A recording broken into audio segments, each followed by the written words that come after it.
Well, good morning, Evangel. We're going to continue our look at Proverbs through Tim Keller's book, God's Wisdom for Navigating Life.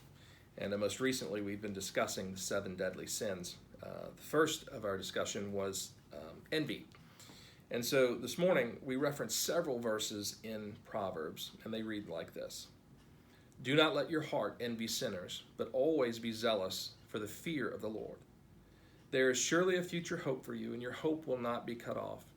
Do not fret because of evildoers, or be envious of the wicked. For the evildoer has no future hope, and the lamp of the wicked will be snuffed out. The antidote for envy. Envy stems from 2 preoccupations. First, we are obsessed with what we deserve. Our hearts refuse to remember grace and instead think only of what we have earned. Second, we are preoccupied with the present. The solution is to look up to the Lord and to look ahead in hope. That is, we should realize that our true reward is based on God's grace. Also, we should remember that in the end, believers will not lack anything. Christians have a way of looking up that Proverbs could not provide. Jesus did not complain about experiencing death when he deserved life. Also, we could have life when we deserve death. Jesus was the most unenvious human being who ever lived. When you realize what he did for you, it will begin to erode your envy of others.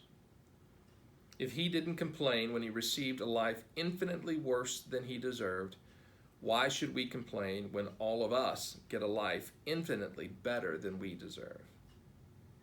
Can you see how much less you enjoy life because you think so much about what you deserve? How can you use the gospel, the example of Jesus, to help you stop that? And then this prayer. Lord Jesus, you did not deserve the death you got, but you did not begrudge it. And I do not deserve the salvation I got through your suffering, but you do not begrudge that either. I praise you for your generous spirit and ask that you reproduce it in me. Amen. Well, there is an antidote for envy, and it is Jesus.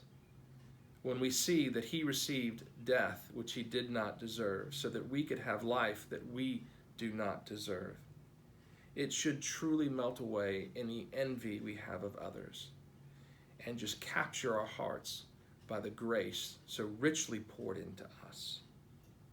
So if you're struggling with envy, again, think of Jesus. Well, I pray that you'll have a good day and that you have had a good week. If you can, join us this Sunday morning at 10 a.m. We'll be streaming live the worship service from here at Evangel. So I pray that you have a great weekend, and remember, we love you and we miss you.